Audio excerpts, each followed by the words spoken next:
what does it take to, like, what's the one thing people can do to really make it in business? You definitely need to have persistence, because in business, you know that it's never straightforward. You're going to come across a lot of peaks and troughs, trials and tribulations. If you're somebody who easily gives up on things because you hit the brakes, then I guess business is not for you. Yeah. So to be good in business, you need to be in business, and you need to persist in business. Yeah, and a lot of people, they, the things with business, it's a very low barrier to entry, meaning any one of you can become an entrepreneur. Vince, what's your take when people say, well, I'm an entrepreneur? Well, I think they have absolutely no idea what it means to be an entrepreneur. I mean, just because you've started a business, you know what? It takes 24 hours literally to start a business, because you can register a company, but that does not mean you have a business. For me, a business needs to have the right business model. You're going to have the right exit strategy. Yeah. So you have to make sure that you have a business that is sustainable, is scalable, and is profitable. Yeah, and that's think about the last part again. Profitability in a business. Now, there's two different types of profit. You got profit for valuation. You have profit for profit. So most of the times when people start a business, they don't actually have an exit strategy. They go into it thinking, well, I'll just start a business for the sake of starting the business. But no, starting a business, you need to have the exit in mind. And so what are some of the exits that for people who are just starting, what exits can people do in their businesses that could work well for them? Well, for a start, it depends on the type of business, because there are different business exit strategies for different kinds of businesses. Yeah. For example, if you have a tech business, then the likelihood is that you eventually have to raise a lot of funds to take your business to the next level, because a tech business is more catered for the mass market.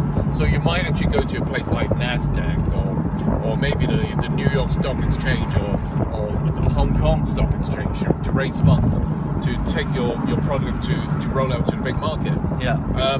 For other businesses, for example, like in retail, again, you might actually want to sell it out to a private consortium. You might just want to, again, take it to the stock market. So the important thing is, it's not about what exit strategy. It's about working backwards from where you want to be 10 years from now. Are you in business because you just want an income, or you want to be very successful in terms of money? Do you want to make a huge amount of money like Sir Philip Green?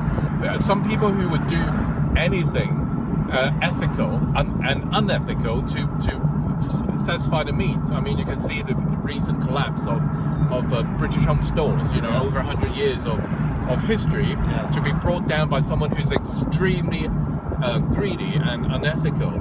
So when you're starting business, I think the important thing is, firstly, you're going to have to be passionate about it. If you're in a business that you don't want to wake up and do it when you're tired, then the chances is not going to continue.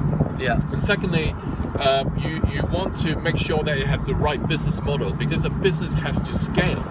If you're in a business where you have to do everything, like you have to meet clients, you have to wash the floor, you have to buy stocks, you have to do everything yourself, then maybe you don't really have a business. You might actually have a job.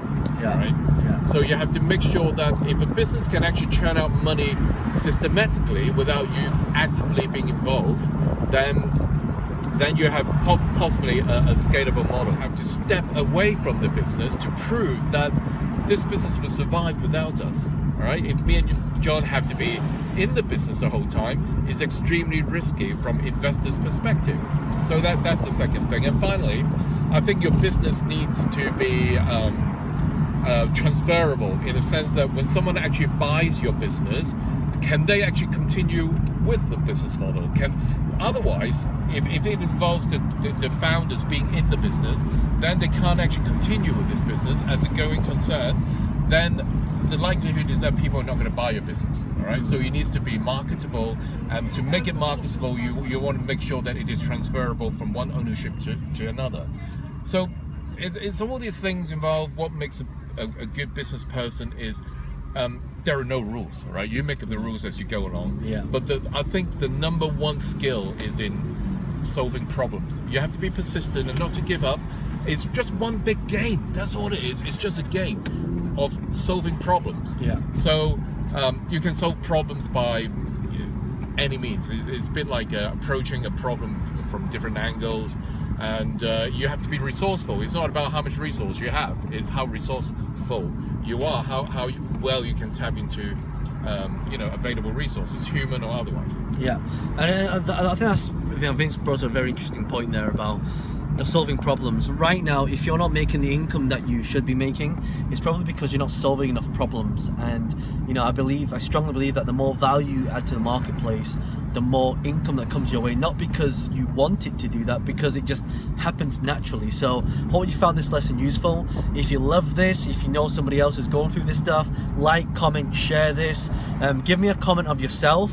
Comment below on your own experiences on yourself starting a business, on the challenging times that it's had, and what problems you're currently solving in your market space that's allowed you to succeed or even not succeed. So I'd love to hear from you. It's John Lee and Vincent Wong from Wealth Dragons.